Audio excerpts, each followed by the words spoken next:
The first memory Ayanna Crow Feather had was of falling.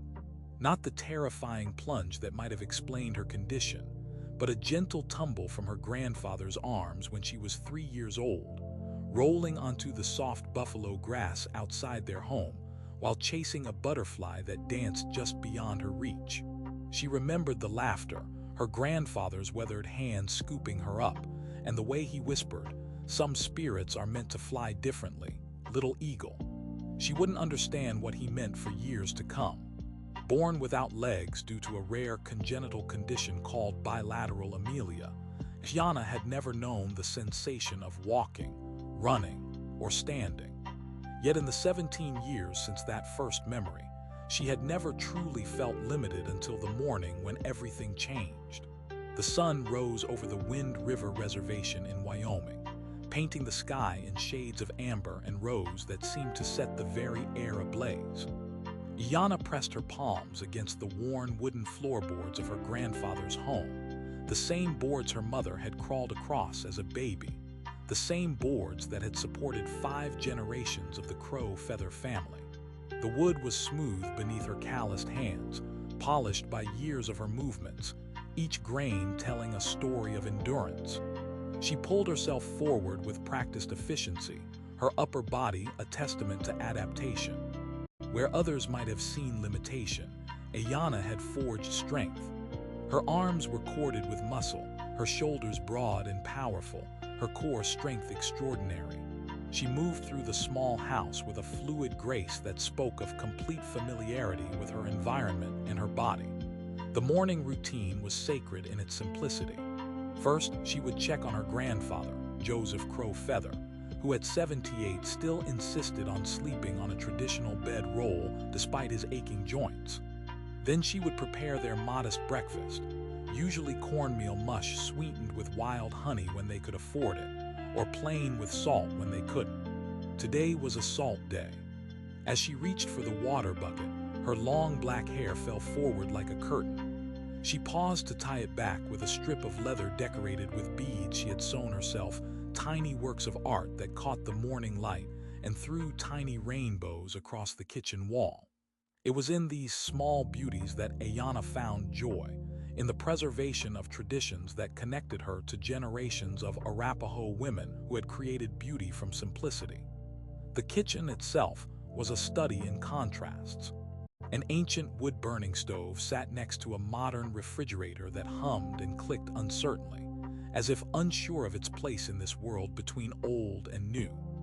Faded photographs covered one wall, ancestors whose eyes seemed to follow Ayanna as she worked, reminding her that she was never truly alone. Her parents smiled from the newest of these photos, frozen forever in a moment of joy at their wedding, unaware that a drunk driver would steal their future just 3 years after Ayanna's birth. "Grandfather," she called softly, hearing his shuffling steps in the next room. "Breakfast is ready." Joseph emerged slowly, his once powerful frame now stooped with age, but his eyes remained sharp, dark as obsidian, and filled with a mixture of love and something else, a worry that had been growing stronger in recent weeks. He wore his silver hair in 2 long braids, decorated with eagle feathers that marked him as a respected elder, though respect didn't pay bills or buy food. "Morning, little eagle," he said, using the pet name he'd given her as a baby. "Did you sleep?" It was the same question he asked every morning, born from years of knowing that Ayanna often spent nights working on her beadwork by candlelight, creating pieces to sell to tourists who occasionally stopped at the reservation's gas station. Sleep was a luxury when every dollar mattered. "Some," she replied, which was mostly true. She had managed 3 hours between finishing a pair of moccasins and starting the day. "Mrs. Yellow Horse wants 2 more pairs by Friday. She says the tourists from Denver can't get enough of them." Joseph's face tightened almost imperceptibly. "You shouldn't have to work so hard. That's my job." It was an old argument, worn smooth by repetition. Ayanna had been contributing to their household since she was 8 years old. When she first learned that her nimble fingers could create things people would pay money for, she had never seen it as a burden but as a contribution. her way of being useful in a world that often looked at her and saw only what she lacked. They ate in companionable silence, the morning light growing stronger through the kitchen's single window. The glass was cracked in one corner, repaired with duct tape that had yellowed with age. Through it, Ayanna could see the vast expanse of the reservation stretching toward the mountains, beautiful in its starkness. This was home, these million acres of high desert and grassland that held the bones of her ancestors and the dreams of her people. It was after breakfast, as Ayanna was cleaning the dishes in the basin they used to conserve water, that Joseph finally spoke the words that would shatter their peaceful morning. "There's something I need to tell you," he said, his voice heavy with the weight of shame. "A letter came yesterday, from the tribal council." Ayanna's hands stilled in the soapy water. The tribal council only sent official letters for serious matters, deaths, births, or legal issues. From the look on her grandfather's face, she could guess which category this fell into. "How much do we owe?" she asked quietly, proud that her voice didn't shake. Joseph seemed to age another decade in that moment. $5,000. "We have 30 days, or Thale sees the land." The number hit Ayanna like a physical blow. $5,000 might as well have been $5 million. Their combined monthly income, her grandfather's small Social Security check, and whatever she could make from her beadwork barely covered food and utilities. They had been behind on the land payments for months, but she had hoped they could catch up gradually. "There has to be a way," she said, her mind already racing through possibilities. "I can take more orders. Maybe if I work through the nights." "No." Joseph's voice was firm. "You already do too much. This is my failure, not yours. I should have provided better. I should have been stronger." The pain in his voice made Ayanna abandon the dishes and pull herself over to him. She reached up and took his weathered hands in hers. "You raised me," she said fiercely. "You taught me our language when everyone said it was dying. You showed me how to bead, how to tell our stories, how to be proud of who I am. That's worth more than any money." Joseph's eyes filled with tears he was too proud to let fall. "Pride doesn't keep a roof over our heads, little eagle. And this land, it's all we have left of who we were. Your grandmother is buried on this land. Your parents." He couldn't finish, but he didn't need to. Gianna knew every inch of the small family cemetery on the eastern edge of their property, knew the way the prairie grass grew tall around the modest headstones, knew the view of the mountains that her parents would have for eternity. The thought of losing that sacred ground was unbearable. They spent the rest of the morning in subdued activity. Joseph went to tend the small garden where they grew squash and beans, while Ayanna settled into her workspace, a corner of the living room where she had arranged her beading supplies with meticulous care. Each color had its place, each tool its home. This was where she felt most powerful, where her limitations fell away and she became simply an artist, a keeper of traditions. She was working on an elaborate belt, each bead placed with deliberate intention, when she heard the unfamiliar sound of an expensive engine approaching their remote home. Visitors were rare on this part of the reservation, the dirt road leading to their house barely passable even in good weather. The sound grew closer, and Ayanna set aside her work, pulling herself to the window. A black Lincoln Navigator was navigating the rutted road with obvious difficulty, its chrome gleaming obscenely in the morning sun. Behind it, she could see another vehicle, a sedan that looked equally out of place in this landscape of pickup trucks and aged cars held together by prayer and duct tape. "Grandfather," she called, unease prickling at the back of her neck. "We have visitors." Joseph came in from the garden, dirt still on his hands, and joined her at the window. His expression darkened as he watched the vehicles approach. "City people," he said, and in those two words was a lifetime of wariness born from experience. City people on the reservation usually meant one of three things: government officials with bad news, researchers wanting to study them like specimens, or vultures looking to profit from their desperation. As the vehicles pulled up to their house, Ayanna got her first look at their visitors. From the lead vehicle, emerged a man who seemed to embody everything foreign to their world. He was perhaps 60, with silver hair styled with mathematical precision, and a suit that probably cost more than their house was worth. His shoes, polished to a mirror shine, looked absurd against the dusty ground. Two younger people followed him from the vehicle, a man and a woman in equally expensive clothing, carrying briefcases and wearing expressions of professional neutrality. Lawyers, Ayanna guessed, or some other variety of predator that hunted with paperwork instead of claws. The man in the expensive suit paused before approaching the house, his gaze sweeping over their property with an expression of assessment. Ayanna watched his eyes catalog everything: the peeling paint on the house, the ancient pickup truck that hadn't run in 2 years, the garden that was their lifeline, the sacred cottonwood tree that had shaded 5 generations of her family. His expression was that of a man calculating value and finding it wanting. Joseph met them at the door before they could knock, his posture straight despite his age. Ayanna stayed inside but positioned herself where she could see and hear everything. "Mr. Crow Feather," the man said without preamble, his voice carrying the kind of authority that came from never being contradicted. "My name is Marcus Sterling.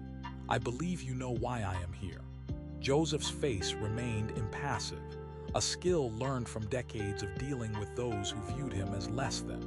"I'm afraid I don't, Mr. Sterling. We don't get many visitors out here." Sterling's smile was a cold thing that didn't reach his eyes. "Come now, let's not play games. Word travels fast on the reservation, I am told. You're in financial difficulty. I am here to offer a solution." "We don't need your help," Joseph said firmly. Sterling laughed, a sound like ice cracking. "The tribal council seems to disagree. $5,000 in 30 days. That's a steep hill to climb for a man in your circumstances." The pause before circumstances was deliberate, weighted with implication. Ayanna felt her hands clench into fists. However, Sterling continued, "I am prepared to offer you a way out. I am a collector, Mr. Crow Feather. I specialize in Native American artifacts of historical and cultural significance. I understand you possess several items that have been in your family for generations." Ayanna's blood ran cold. She knew exactly what Sterling was referring to: the sacred medicine bundle that had been passed down through their family for over 200 years. The eagle feather war bonnet that had belonged to her great-great-grandfather. The beaded dress her grandmother had worn for her wedding ceremony. These weren't just objects. They were living connections to their ancestors, their identity, their spirit. "Those items are not for sale," Joseph said, his voice steady as granite. Sterling's associates exchanged glances, and the woman opened her briefcase, pulling out a tablet. "Mr. Sterling is prepared to offer $15,000 for the complete collection," she said in a clipped voice. "That would cover your debt and leave you with a substantial sum for improvements to your property." $15,000. It was more money than Ayanna had ever imagined seeing at once. She could see her grandfather's jaw working, could see the war between pragmatism and principle playing out on his weathered face. "Our sacred items belong with our family," Joseph said finally. "They're not curiosities for some rich man's display case." Sterling's eyes narrowed slightly. "I assure you, they would be well cared for. I have one of the finest private collections in the country. Climate-controlled security systems, proper preservation. Can you say the same? How long before poverty forces you to sell them anyway, perhaps for far less than I am offering?" It was then that Ayanna made a decision that would change everything.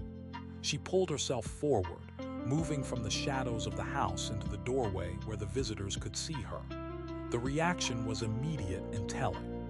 The two lawyers took involuntary steps back, their professional composure cracking to reveal disgust and discomfort. But it was Sterling's reaction that struck her most forcefully.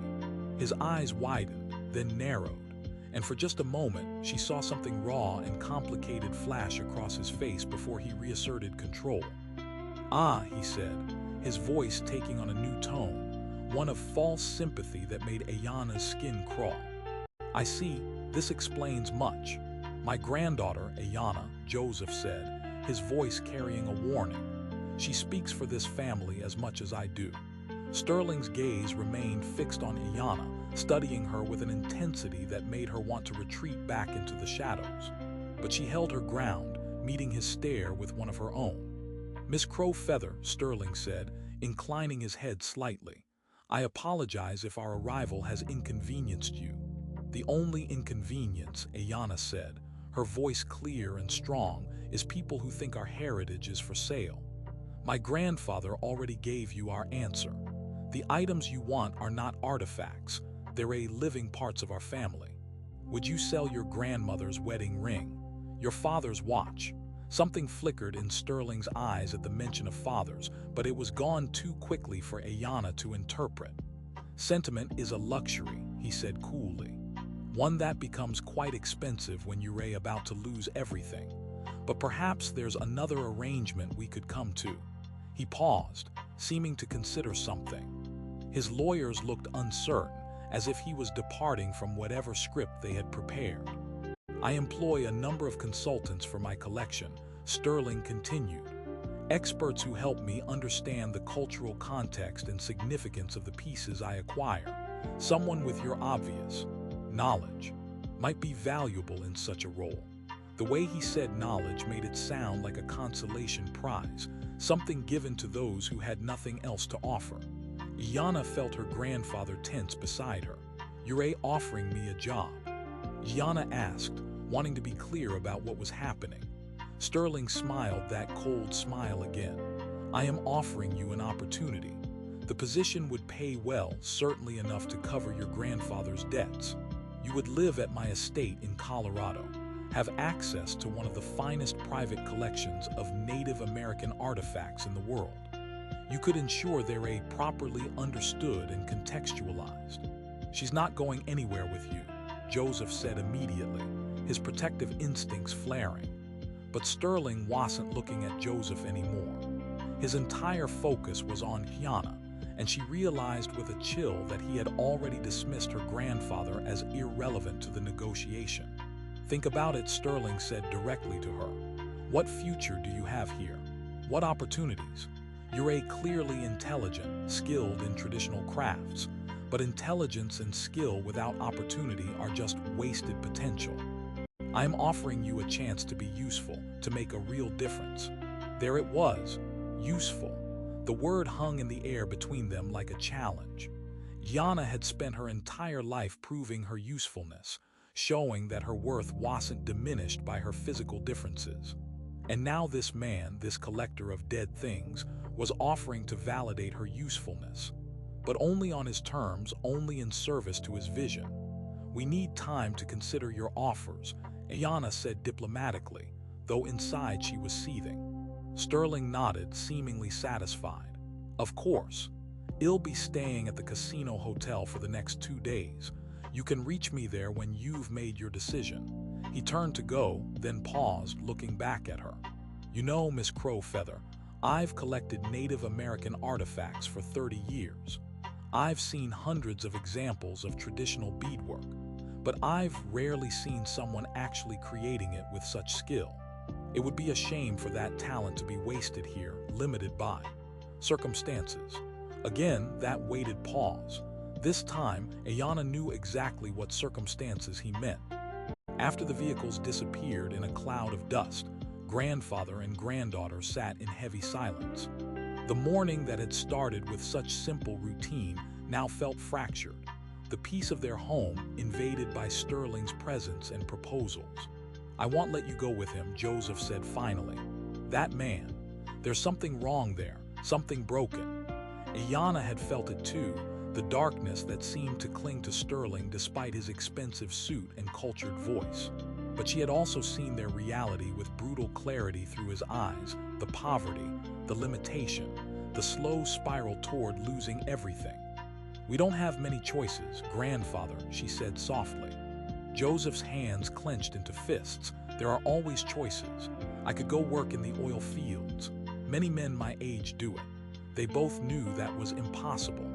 Joseph's eyesight was failing, his body worn down by decades of hard labor. The oil fields would kill him within months if they would even hire him. I could make more pieces to sell, Ayanna suggested. If I worked every hour you already work every hour, Joseph interrupted. And it's not enough. It will never be enough. The world has changed, little eagle. What we do, what we know, what we are. It's not valued anymore except as curiosity, as entertainment for tourists or collections for men like Sterling. The bitterness in his voice was sharp enough to cut. Ayanna had never heard her grandfather sound so defeated. That night, sleep eluded them both. Ayanna lay on her bed, a simple mattress on the floor that made it easier for her to get in and out independently, and stared at the ceiling. Through the thin walls, she could hear her grandfather's restless movements, the occasional cough that had been getting worse in recent months. She thought about Sterling's offer, turning it over in her mind like a piece of beadwork, examining it from every angle. On the surface, it seemed like a solution. She would earn money, save their land, have access to artifacts that belonged in museums. But she also remembered the way he had looked at her, the calculation in his eyes. She wasn't a person to him. She was another acquisition, a living artifact to add authenticity to his collection. As dawn approached, Ayanna made her decision. She pulled herself to her work area and began crafting something special, a pair of beaded earrings in the traditional style, each bead chosen with deliberate intention. Into them, she poured all her skill, all her knowledge, all her defiance. They would be her armor in the battle to come. When Joseph woke, he found her waiting with breakfast and her decision. 6 months, she said before he could speak. I'll work for Sterling for 6 months. He pays our debt immediately and provides a salary. After 6 months, I come home. No, Joseph said immediately. I forbid it. Ayanna reached out and took his hands. Grandfather, you taught me that sometimes warriors must fight with wisdom instead of weapons. This is my fight. Let me fight it. They argued for hours, Joseph's protests growing more desperate as Ayanna's resolve strengthened. In the end, it was the sight of the foreclosure notice on the kitchen table that ended the debate. The land meant everything to Joseph. It was where he had married, where he had buried his wife and daughter, where he hoped to be buried himself.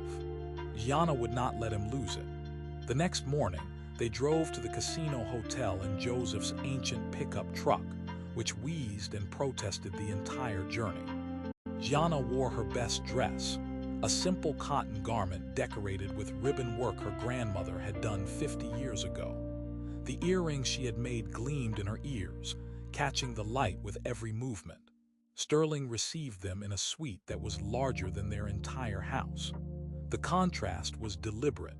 Ayanna realized a power play designed to emphasize the gulf between their worlds. He sat behind a massive desk that had been moved into the suite for his use, his lawyers flanking him like guard dogs. Miss Crowfeather, he said, standing with mock courtesy, I am pleased you've reconsidered. And Mr.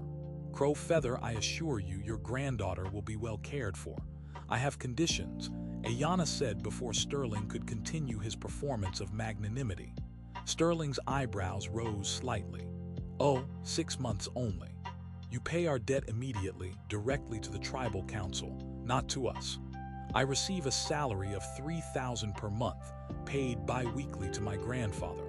I have weekends free and the right to return home once a month. And I want everything in writing. The lawyers exchanged glances, clearly surprised by her preparedness. Sterling, however, looked amused. You've thought this through, he observed. I respect that. However, $3,000 a month seems excessive for an entry-level position. You're not hiring me for entry-level work, Ayanna countered. You're hiring me for expertise you can't get anywhere else. I know the provenance of items, the stories behind them, the ceremonies they're used for. That knowledge dies with each generation. You're not just hiring a consultant, you're hiring a cultural interpreter. That's worth $3,000 a month. For the first time since Shed met him, Sterling looked genuinely interested. You negotiate well for someone so young. I learned from watching tourists haggle over my grandmother's beadwork, Ayanna replied. They always wanted to pay less for something that took weeks to create. I learned early that if you don't value your own worth, no one else will. Sterling leaned back in his chair, studying her. Very well. 6 months, $3,000 per month. But I have conditions too. Y'all live on my estate. I'll ensure proper accommodations for your needs. Y'all be available when I need your expertise, which may include evenings and social events where I display my collection. And y'all sign a non-disclosure agreement. Much of my collection is privately acquired, and discretion is essential. Ayanna had expected the NDA. What collector of potentially illegally obtained artifacts wouldn't require silence? Agreed, she said. The lawyers produced contracts with suspicious speed, suggesting they had anticipated this outcome. As Ayanna read through the dense legal language, she was grateful for the hours Shed spent in the reservation library, teaching herself about contracts and legal rights. She made them change several clauses, insisting on protections for herself and clear definitions of her duties. When it was finally signed, Sterling stood and extended his hand. Ayanna looked at it for a moment, then reached up to shake it. His grip was firm but cold, like shaking hands with marble. Welcome to my employment, Miss Crowfeather. We leave tomorrow morning. I trust that gives you sufficient time to make arrangements. 24 hours to say goodbye to the only life Shed ever known. Ayanna kept her face neutral. That's fine. As they left the hotel, Joseph was silent until they were well away from the building. Then he pulled over to the side of the road, his hands gripping the steering wheel so tightly his knuckles went white. I should be stronger, he said, his voice breaking. I should be able to protect you, provide for you. Instead, I am sending you off with a man who looks at you like you're a thing to be owned. You are strong, Ayanna said fiercely. You raised me alone after Mom and Dad died. You taught me to be proud of who I am. You kept our traditions alive when everyone said they were dying. That's strength, grandfather, and I'm strong because of you, strong enough to do this. They spent that last day together visiting the places that mattered. First, the family cemetery, where Ayanna placed fresh wildflowers on her parents' graves and asked her grandmother's spirit for protection. Then to the sacred spring where generations of her family had gone for ceremony, where the water ran clear and cold even in the driest summers. Finally, as the sun set, they climbed the small hill behind their house, Joseph moving slowly but determinedly, Ayanna pulling herself up the familiar path. From the top, they could see for miles the reservation spreading out like a patchwork quilt, the mountains rising in the distance, the sky painted in shades of fire. This is what you're fighting for, Joseph said, gesturing to the land. Not just our little piece, but all of it. This is who we are, little eagle. Don't let him make you forget. That night, Ayanna packed her few possessions. Clothes, her beading supplies, a photograph of her parents, her grandmother's sewing kit. Everything fit into 2 small bags. She spent hours on her phone, a basic model that could barely handle internet, researching Marcus Sterling. What she found disturbed her. He was indeed wealthy, a tech billionaire who had sold his company 5 years ago and devoted himself to collecting. But there were gaps in his story, shadows that suggested tragedy. A son who had died, a wife who had left him, and through it all, an obsession with Native American artifacts that bordered on mania. She found photos of him at auctions, bidding astronomical sums for items that should have been in museums or returned to tribes. She found articles about his private collection, writers gushing over its scope while occasionally noting the ethical concerns. And she found something else, rumors about items appearing in his collection that matched descriptions of artifacts reported stolen from reservations and museums. As dawn broke on her last morning at home, Ayanna performed a private ceremony her grandmother had taught her. She smudged herself with sage, offering prayers for protection and wisdom. She asked her ancestors to guide her, to help her remain strong in the face of whatever was to come. Sterling arrived precisely at 8 a.m., this time in a smaller SUV suitable for the journey. He waited outside while Ayanna said goodbye to her grandfather. They embraced at the door, Joseph whispering prayers in Arapaho, the language of their people that he had insisted she learned despite the world telling them it was useless. "Nayis," he said, "be strong." "No kusinu," she replied. "I will see you again." She didn't look back as the SUV pulled away. If she had, her resolve might have crumbled at the sight of her grandfather standing alone in the doorway of their small house, looking every one of his 78 years. The journey to Colorado took 10 hours. Sterling spent most of it on phone calls, discussing acquisitions and investments in a language of numbers and strategies that seemed designed to exclude. The driver, a silent man named Carl, navigated the changing landscape with professional efficiency. As they left the high plains of Wyoming and entered the mountains of Colorado, Ayanna felt something in her chest tighten. She was leaving not just her home but her entire world, entering a realm where different rules applied. The Sterling estate appeared as they rounded a curve in a private road, and Ayanna couldn't suppress a gasp. It wasn't just large, it was a monument to excess. The main house sprawled across manicured grounds like a sleeping giant, all stone and glass and architectural ambition. Guest houses, staff quarters, and outbuildings created a small village dedicated to one man's comfort. "Impressive, isn't it?" Sterling said, speaking directly to her for the first time since they'd left Wyoming. 15 bedrooms, 12 bathrooms, a gallery wing specifically designed for the collection. It took 3 years to build. Ayanna wanted to say that her entire reservation could house their homeless population in a building that size, but she bit her tongue. She was entering enemy territory. She needed to observe, not antagonize. The household staff was assembled to meet her, a parade of faces that ranged from professionally neutral to barely concealed curiosity. Sterling introduced her with casual cruelty. "This is Ayanna Crow Feather," he announced. "She'll be assisting with the Native American collection. As you can see, she has some mobility limitations, so please ensure she has everything she needs to navigate the house." The way he said it, mobility limitations, reduced her entire existence to an inconvenience to be managed. Ayanna kept her face neutral, but she memorized every face, every reaction. These people would be her daily companions for the next 6 months. She needed to know who might be allies and who would be obstacles. The head housekeeper, Margaret O'Brien, stepped forward with a warm smile that seemed genuine. She was a woman in her 60s with silver hair and kind eyes that reminded Ayanna of the nuns who had run the mission school before it closed. "Welcome, dear," Margaret said. "I've prepared a room on the ground floor for you near the gallery wing. I hope it will be comfortable." "Thank you," Ayanna said, grateful for the simple kindness. Sterling waved dismissively. "Margaret will show you to your quarters. Take today to settle in. Tomorrow, we begin your real work."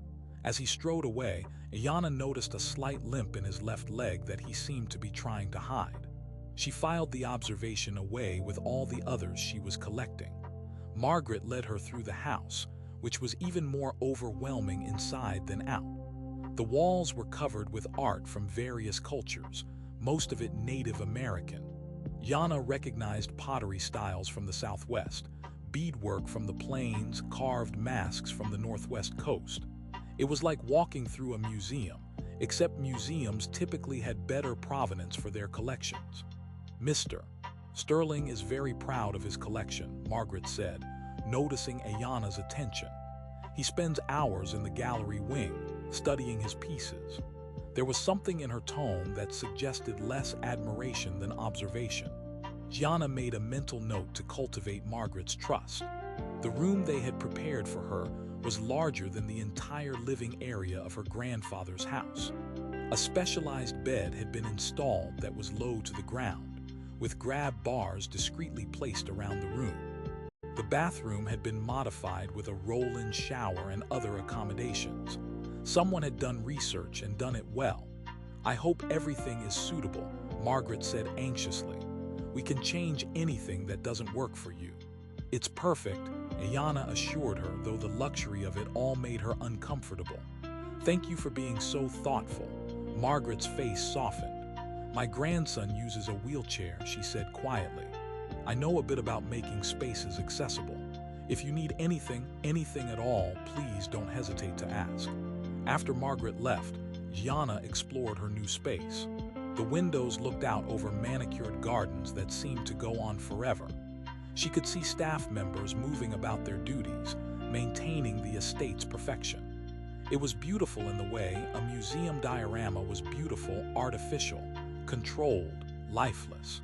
That evening, dinner was served in a dining room that could have seated 30, but held only 2 Sterling at the head of the massive table and Ayana at his right hand. The distance between them meant they had to speak loudly to be heard, which Ayana suspected was intentional. "Tell me about yourself," Sterling commanded over the first course, a soup that probably cost more than a week's groceries on the reservation. "Your education, your training in traditional crafts." Ayana had prepared for this interrogation.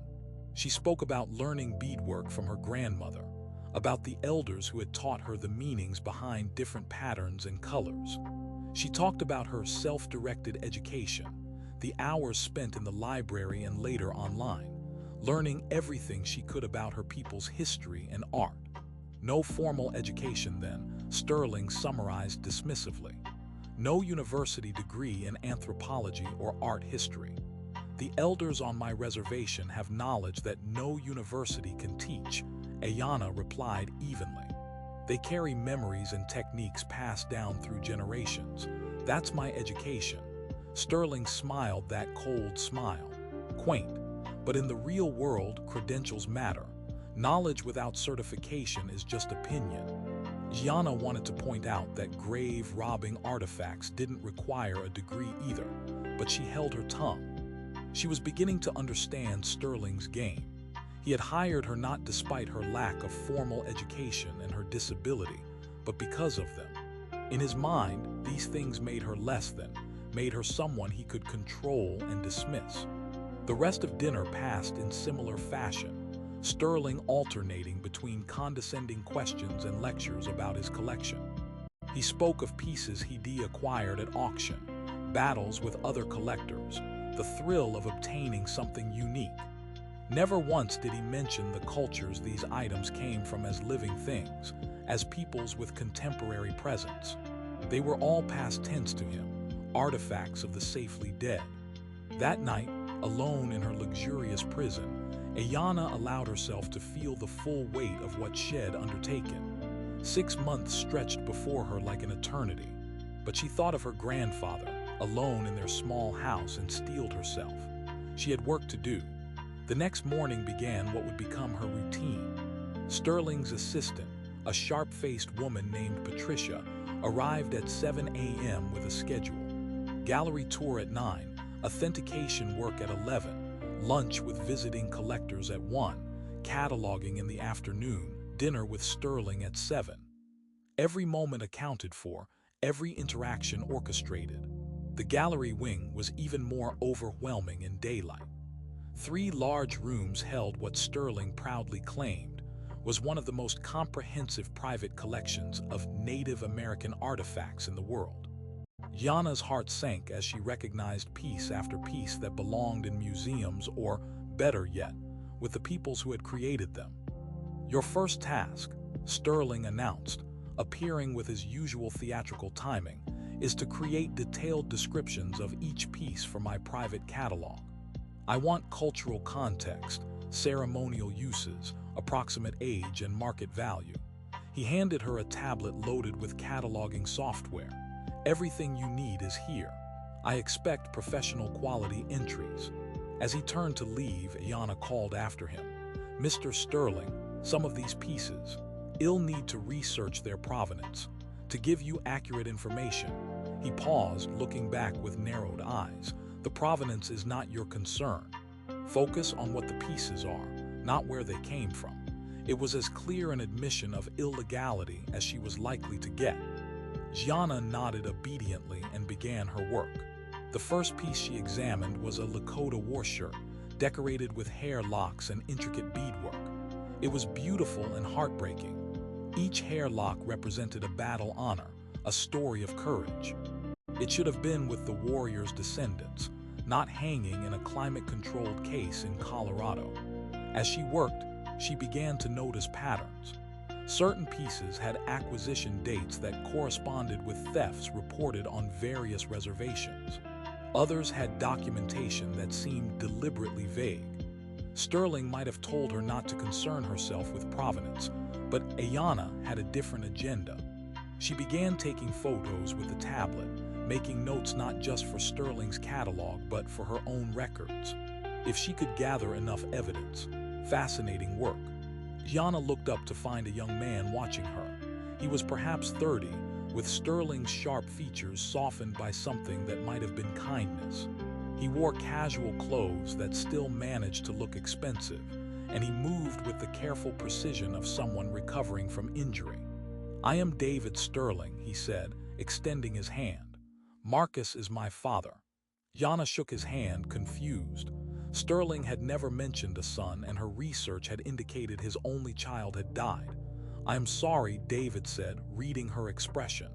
"I can see my father didn't mention me. We're estranged. I only visit when he's traveling, which Margaret tells me won't be for another week." "I am Ayanna Crowfeather," she offered, still processing this development. David's face lit up with genuine interest. "Crowfeather, that's Arapaho, right? Northern or Southern?" "Northern," Ayanna replied, surprised by his knowledge. "You know about our divisions." "I studied anthropology at Yale," David said, then his face darkened, much to my father's disgust. He wanted me to go into business to take over his empire. Instead, I wanted to understand cultures, not collect them. He gestured at the gallery with barely concealed anger. "This obscenity is partly my fault." He started collecting to spite me, to show me that ownership was more powerful than understanding. Ayanna wasn't sure how to respond to this revelation. David seemed to sense her discomfort and smiled sadly. "I am sorry. I shouldn't burden you with family drama. I actually came to warn you. My father, he's not a good man. Whatever he's hired you to do, be careful, and if you need help." He pulled out a business card. "My personal cell is on there. Call anytime." After he left, Ayanna sat in troubled silence. The son Sterling claimed was dead was very much alive, and apparently working against his father's interests. It added another layer to an already complex situation. The days that followed fell into a numbing routine. Mornings in the gallery, cataloging pieces that broke her heart. Afternoons authenticating new acquisitions, many of which were obviously stolen or illegally obtained. Evenings enduring Sterling's monologues over elaborate dinners. But Ayanna was also building her own routines. She cultivated relationships with the staff, particularly Margaret, who proved to be a font of information about the Sterling family. She learned that David visited regularly when his father was away, that he had started a nonprofit dedicated to returning native artifacts to their tribes. She discovered that several staff members quietly supported David's work, passing him information about his father's activities. She also began to understand Marcus Sterling better. The man was brilliant but broken, driven by a need to possess what he couldn't understand. His collection wasn't about preserving culture. It was about power, about owning pieces of peoples he saw as conquered. The way he looked at her, Ayanna realized, was the same way he looked at his artifacts. She was another acquisition, a living piece of the culture he collected.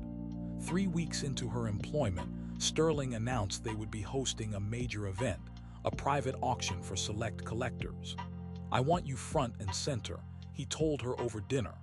"The buyers like authenticity. Having a real Native American presenting the pieces adds value." The casual racism of it made Ayanna's stomach turn, but she nodded pleasantly. A private auction meant illegal sales, which meant evidence. She began preparing. Using the access Sterling had foolishly given her to his computer systems, she started documenting everything. She discovered he was planning to auction several pieces that were on Interpol's watch list for stolen cultural artifacts. One item in particular made her blood run cold: a ghost dance shirt that had been stolen from the Lakota Nation Museum just 6 months ago. Ghost dance shirts were sacred items, worn during the religious movement that had been brutally suppressed by the U.S. government. For it to be hanging in Sterling's gallery, waiting to be sold to the highest bidder, was sacrilege of the highest order. That night she called David's number. He answered on the second ring, sounding unsurprised to hear from her. "I wondered when you'd call," he said. "How bad is it?" "There's going to be an auction," Ayanna told him. "Items that were definitely stolen, including a ghost dance shirt." David's sharp intake of breath told her he understood the significance. "When?" "2 weeks. He wants me to authenticate the pieces for the buyers." "Perfect," David said, and she could hear the grim satisfaction in his voice. "I've been building a case with the FBI's Art Crimes Division. This could be what we need to finally stop him. Can you document everything?" "I already am," Ayanna assured him. "But I need help. Some of these pieces, I need to contact the tribes they were stolen from to confirm their identities." David gave her a secure email address and promised to put her in touch with his contacts. As Ayanna hung up, she felt a surge of hope. She had come here to save her grandfather's land, but perhaps she could do more. Perhaps she could help return some of these stolen pieces to their people. The next 2 weeks were a delicate balance. By day, she played the role Sterling expected: the grateful employee, the living artifact authenticating his dead ones. By night, she documented everything, building a comprehensive case that showed not just what Sterling had stolen, but how he had done it. She discovered a network of grave robbers and black market dealers, all feeding Sterling's obsession. She found correspondence that showed Sterling knew exactly what he was buying and from whom. Most damning, she found records of bribes paid to reservation officials to look the other way when sacred sites were disturbed. Margaret proved to be an invaluable ally. The housekeeper had worked for the Sterling family for 20 years and had watched Marcus descent into obsession after his wife left him. David was the only good thing in his life, she told Ayanna one evening, bringing tea to her room. When the boy chose anthropology over business, it broke something in Mr. Sterling. He started collecting as a way to prove that ownership was more important than understanding. Each piece he buys is a message to his son: "See, I own what you only study." "But David is alive," Ayanna said carefully. "Mr. Sterling told me he died in a climbing accident." Margaret's face hardened. "That's what he tells everyone." "The truth is uglier. They had a terrible fight 3 years ago. David had just gotten his doctorate and was working on returning artifacts to tribes. He came here to confront his father about the collection. The argument got physical. David fell down the main staircase and nearly died. Spent months in the hospital. Mr. Sterling told everyone he died in a climbing accident rather than admit what really happened. The revelation explained so much: Sterling's limp, his deep bitterness, the darkness that seemed to follow him. He had nearly killed his own son over artifacts, over possessions. What wouldn't such a man do? As the auction approached, Ayanna noticed Sterling growing more agitated. He spent hours in the gallery, rearranging pieces, muttering to himself. Once, she caught him standing in front of the ghost dance shirt, reaching out to touch it with something almost like reverence. "Do you know what this is?" he asked, knowing she was behind him. "A ghost dance shirt," Ayanna replied carefully. "Late 19th century, probably Lakota." Sterling laughed bitterly. "It's more than that. It's faith made manifest. The ghost dancers believed these shirts would protect them from bullets, that their ceremonies would bring back the buffalo and drive away the whites. They were wrong, of course. Faith couldn't stop bullets, but they believed." He turned to look at her, and for a moment his mask slipped entirely. She saw not a cold collector but a desperately unhappy man. "My son believed too. Believed that understanding mattered more than owning. Believed that these pieces should go back to people who would just let them rot on reservations." He was wrong too. Was he? Iana asked quietly. Sterling's face hardened again. Belief without power is meaningless. I have power. I preserve these pieces, protect them, appreciate them. That's worth more than all the belief in the world. He strode away, leaving Iana alone with the sacred shirt that had failed to protect its wearer from bullets, but might now help protect other sacred items from thieves. The night before the auction, Iana made final preparations. She had sent everything to David and his FBI contacts. They assured her they would be ready. All she had to do was play her part one more time. But Sterling had one more surprise for her. That evening at dinner, he announced, "I've been thinking about your future, Miss Crow-Feather." Iana's heart sank. Had he discovered her activities? "Your 6-month contract is limiting," Sterling continued. "I'd like to offer you a permanent position. You'd continue your work with the collection, but it'd also fund your education. A degree from a proper university. You could become a real expert, not just someone playing at knowledge." The offer was so unexpected, so calculated to appeal to her desire for education, that for a moment Iana was speechless. Was this genuine appreciation for her work or another form of control? "That's very generous," she managed. Sterling smiled, and for once it seemed almost warm. "You remind me of someone," he said quietly. "Someone who also believed knowledge mattered. I was wrong to dismiss that. Consider it, Miss Crow-Feather. You could have a real future here." Iana nodded, her mind racing. Was Sterling capable of change? Or was this just another manipulation? She thought of the ghost dance shirt, of all the stolen pieces waiting to be sold tomorrow, and knew it didn't matter.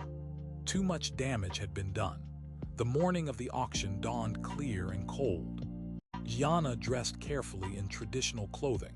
A ribbon dress her grandmother had made, moccasins she had beaded herself, and the earrings she had crafted that last night at home. If she was going to be displayed as Sterling's tame native, she would do it on her own terms. The buyers began arriving at noon, a parade of wealth and entitlement in expensive cars. Iana recognized some from news articles about art theft and illegal collecting. They gathered in the main gallery, champagne in hand, viewing the pieces set for auction with the detached appreciation of those who saw beauty as something to be bought. Sterling was in his element, moving through the crowd with practiced charm. He introduced Iana repeatedly as my authenticator, having her verify the genuineness of pieces for skeptical buyers.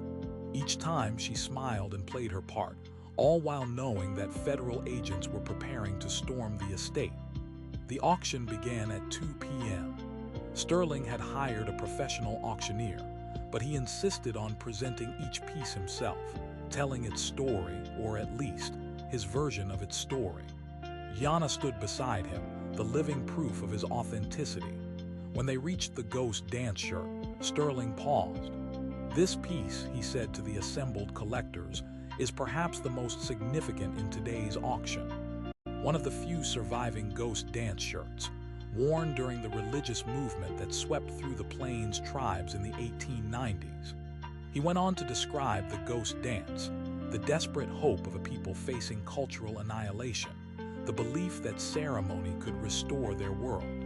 He spoke eloquently, passionately even, showing a depth of knowledge that surprised Iana. This was what David must have seen in his father, the capacity to understand, perverted into a need to possess. The starting bid, the auctioneer announced, is $500,000.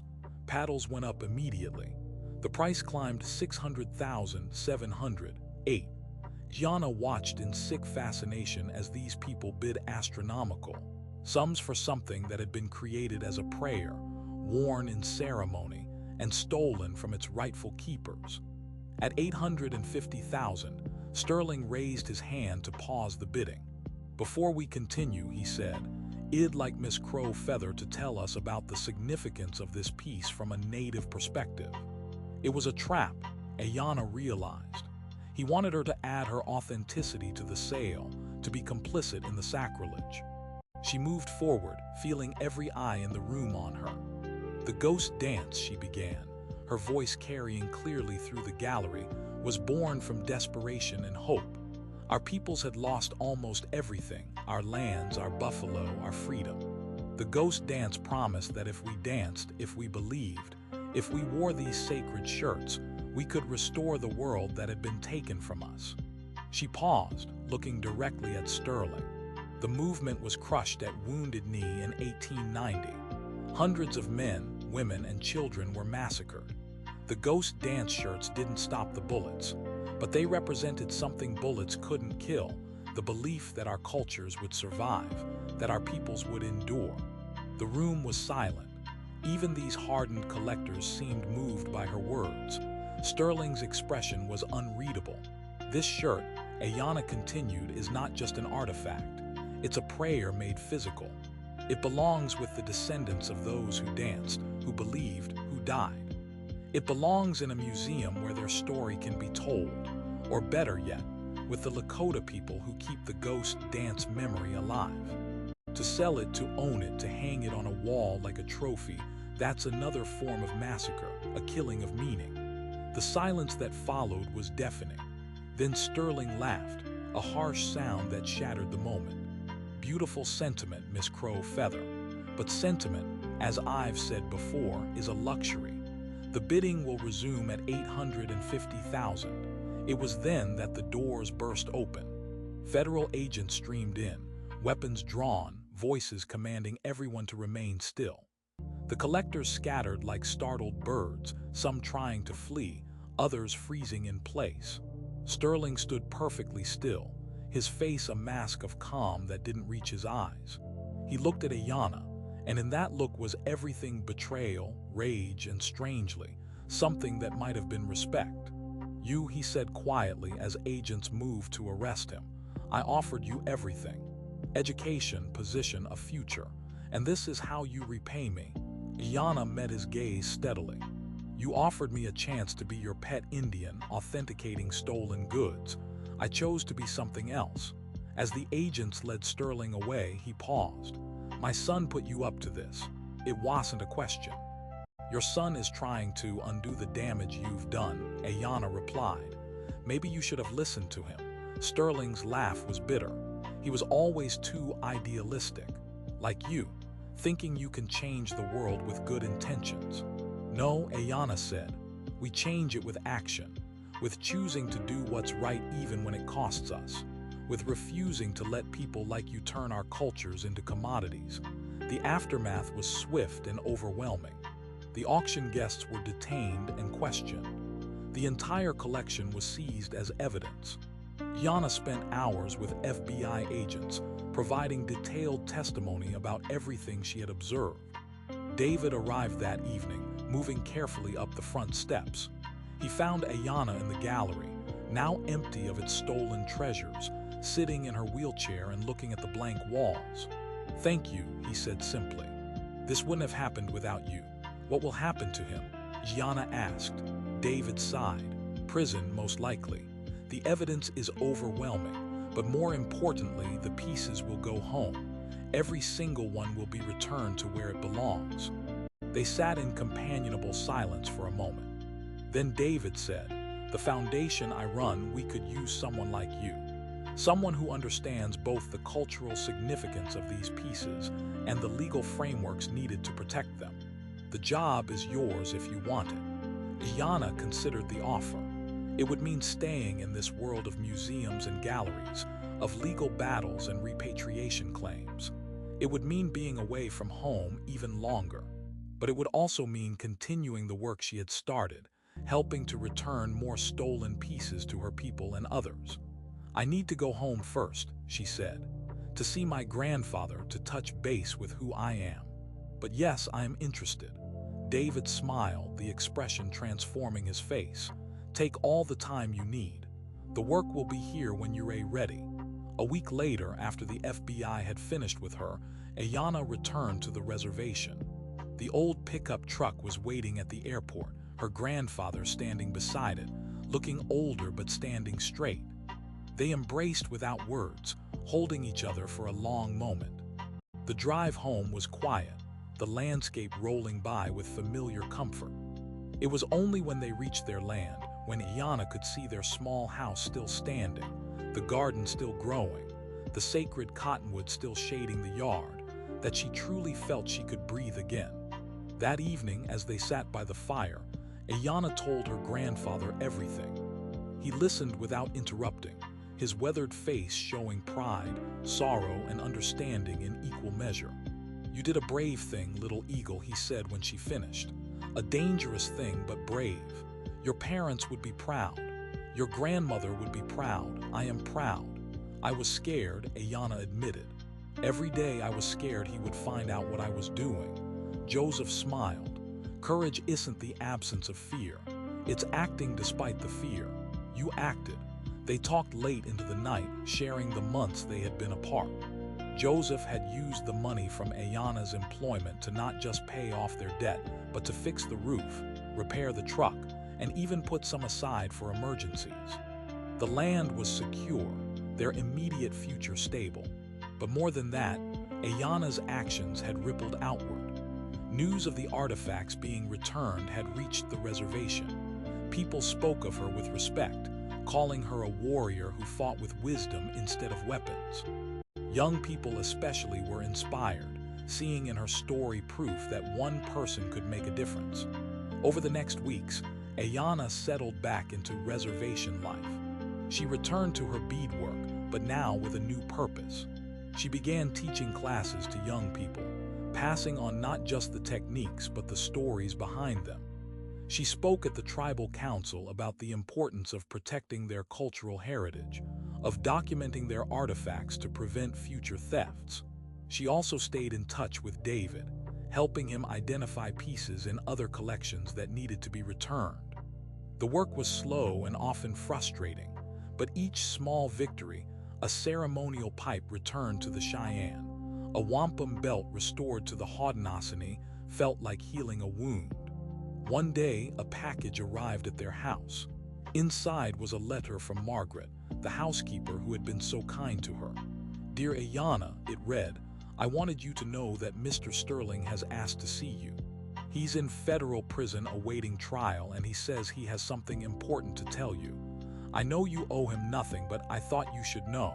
He seems changed. Prison does that to some people. Whether the change is real or not, I cannot say." Iana stared at the letter for a long time. Part of her never wanted to see Marcus Sterling again. But another part, the part that believed in the possibility of redemption, was curious. What could he possibly have to say to her?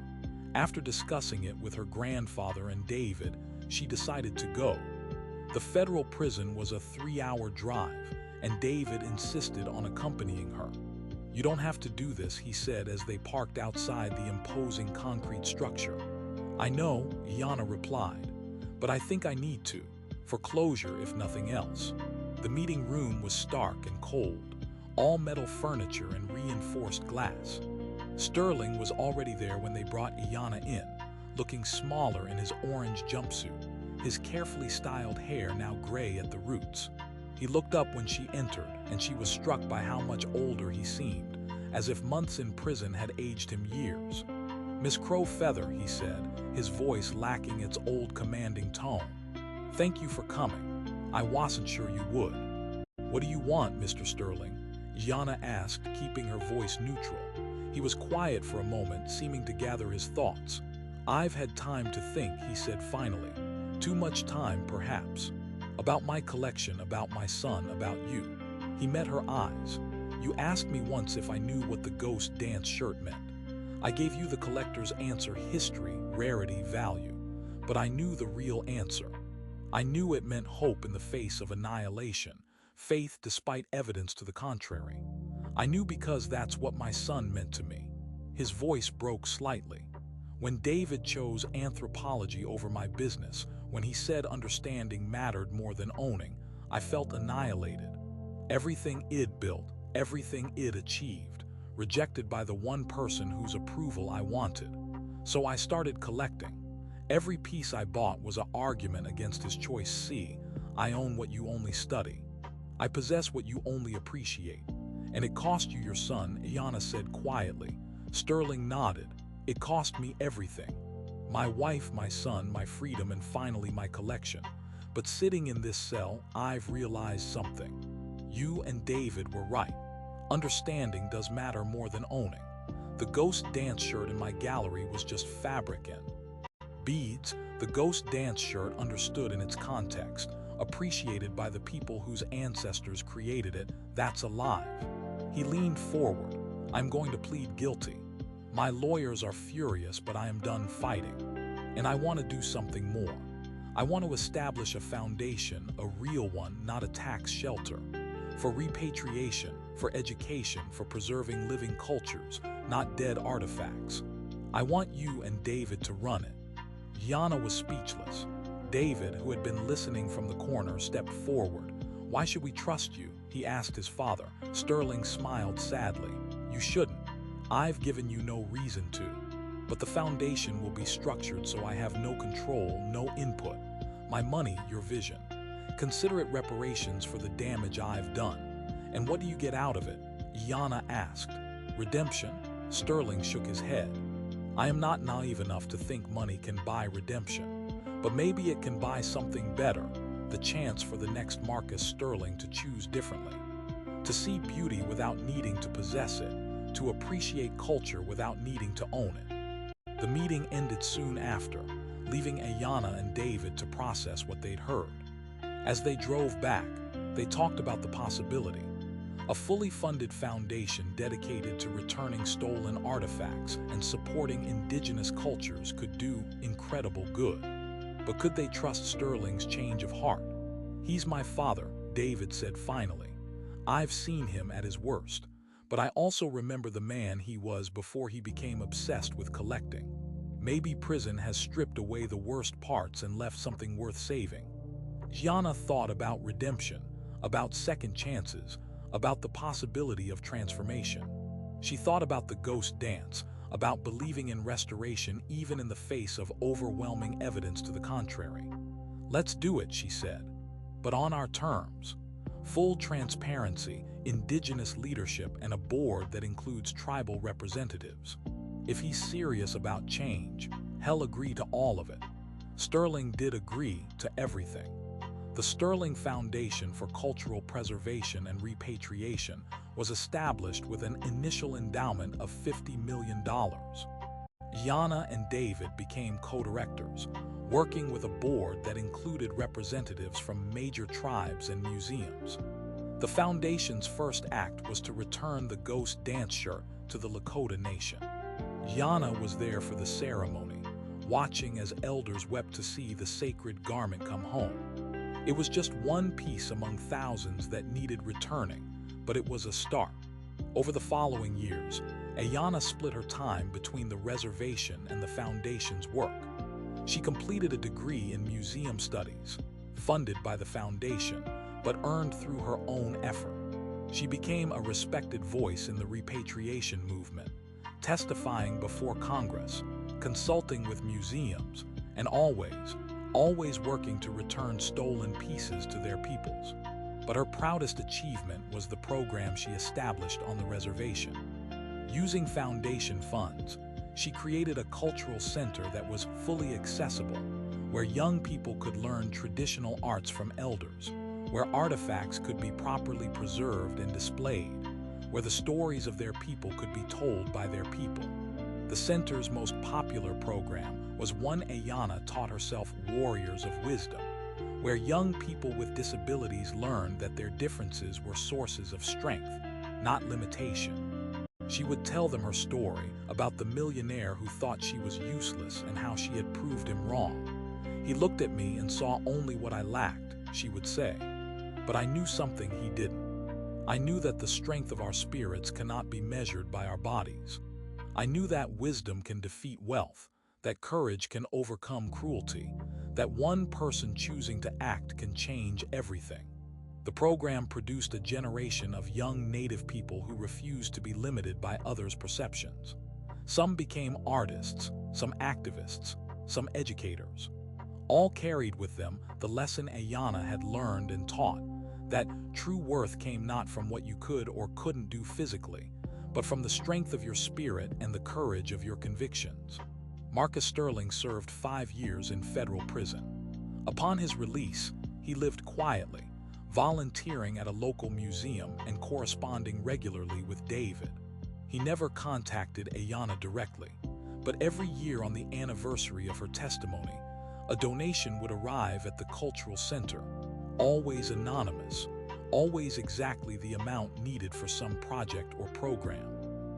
Ayanna knew who it was from, and while she never acknowledged it directly, she made sure the funds were used well. It was, she thought, a form of communication, his continued penance, her continued work. Years passed. Ayanna's grandfather lived to see 90, passing peacefully in his sleep after telling stories to children at the cultural center. His funeral was attended by hundreds, all coming to honor a man who had raised a warrior, who had kept the old ways alive, who had shown that strength came in many forms. Ayanna mourned him deeply, but also celebrated his life. He had lived to see their land not just saved, but thriving, to see his granddaughter become a leader and teacher, to see their culture not just preserved, but revitalized. It was a good death, the kind earned by a life well lived.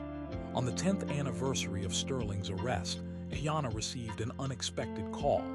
David's voice was excited. "You need to see the news," he said. "The president just signed the Native American Cultural Heritage Protection Act.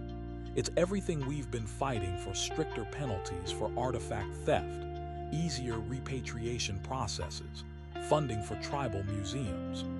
Your testimony before Congress last year made the difference."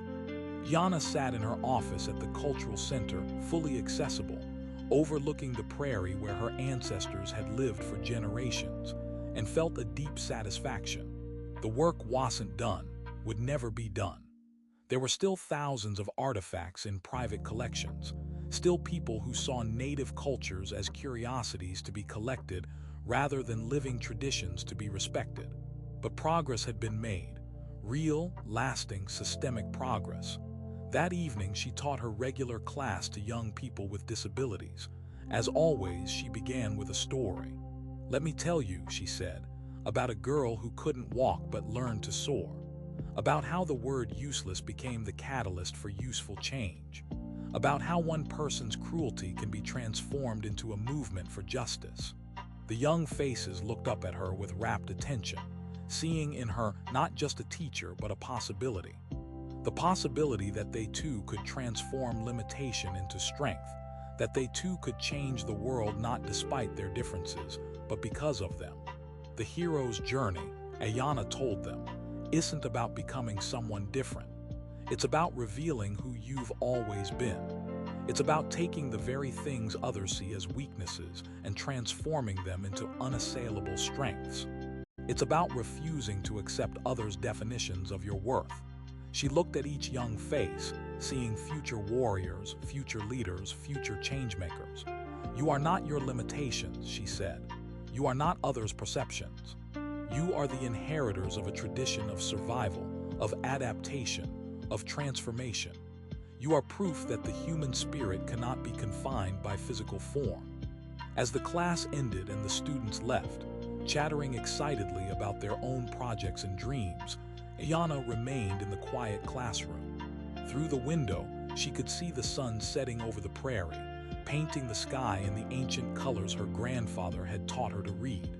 She thought about Sterling, transformed from collector to benefactor, about David, transformed from bitter son to dedicated advocate, about herself, transformed from a girl on a reservation floor to a national leader in cultural preservation.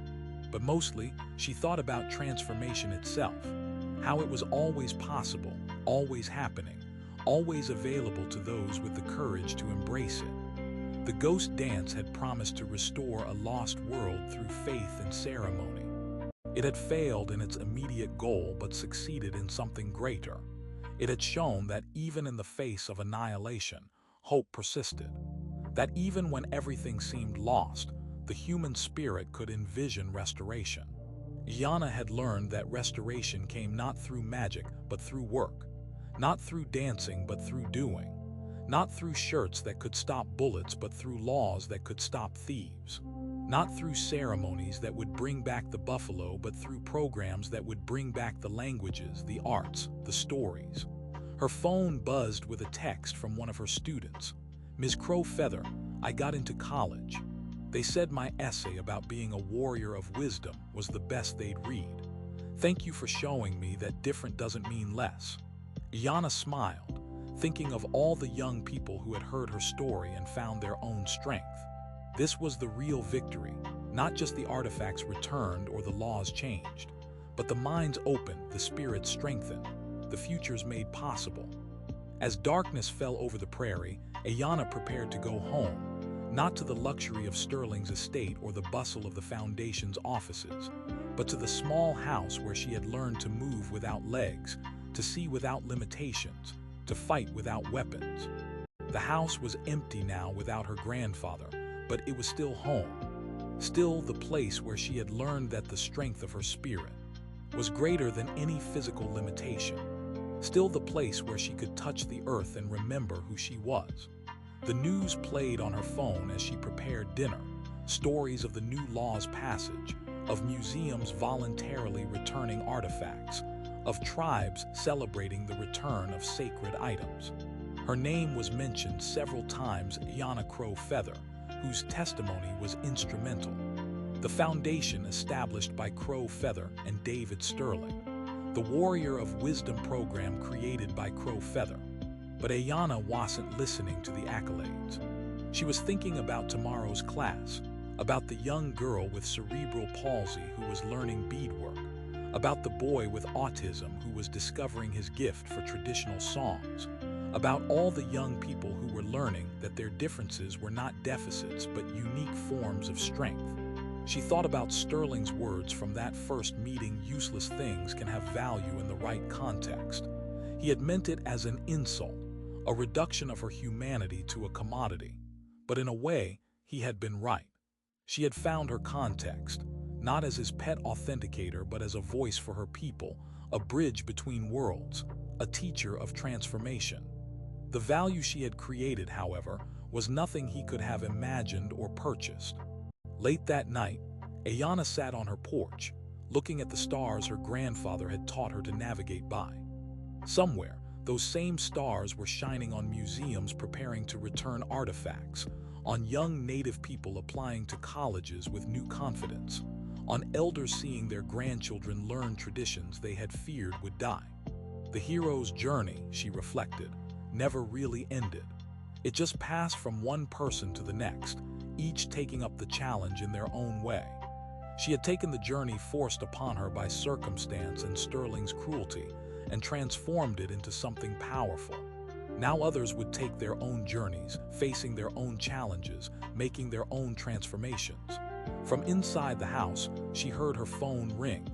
The caller ID showed a number she didn't recognize, but she answered anyway. "Ms. Crowfeather." The voice was young, uncertain. "My name is Sarah Broken Wing. I am calling from Pine Ridge. I have a disability and I've been told about your program. I want to be an artist, but everyone says I can't because of my hands. Could you help me?" Iana smiled, remembering her own young self, pulling herself across wooden floors, refusing to accept limitations. "Of course," she said. "Let me tell you a story about a girl who was told she was useless, and how that word became the beginning of everything important she would ever do." As she began to speak, sharing the story once again, Iana knew that this was her true legacy. Not the laws changed or the artifacts returned, but the stories shared, the spirits strengthened, the transformations begun. Each telling planted seeds that would grow in ways she couldn't imagine, creating warriors of wisdom who would fight battles she couldn't foresee. The stars wheeled overhead, ancient and eternal, witness to all the stories of all the people who had looked up at them, and refused to accept that their circumstances defined their destinies. Iana's story was just one among millions, but it was hers to tell, and in the telling, others found the courage to write their own. In the end, Marcus Sterling had been wrong about everything except one thing: everything did have a price. But the price of Ayana's dignity, strength, and spirit had been one he could never afford, because it was beyond the reach of money. It could only be earned through courage, persistence, and the unshakable belief that every person had value that no one else could define or diminish. As the night deepened and Ayana finished her story to Sarah Broken Wing, she heard in the young woman's voice the spark of possibility, the beginning of another transformation. The cycle continued, unbroken and unbreakable, each story leading to the next, each spirit strengthening another, each person proving that there was no such thing as useless, only undiscovered, unappreciated, unlimited potential waiting to change the world.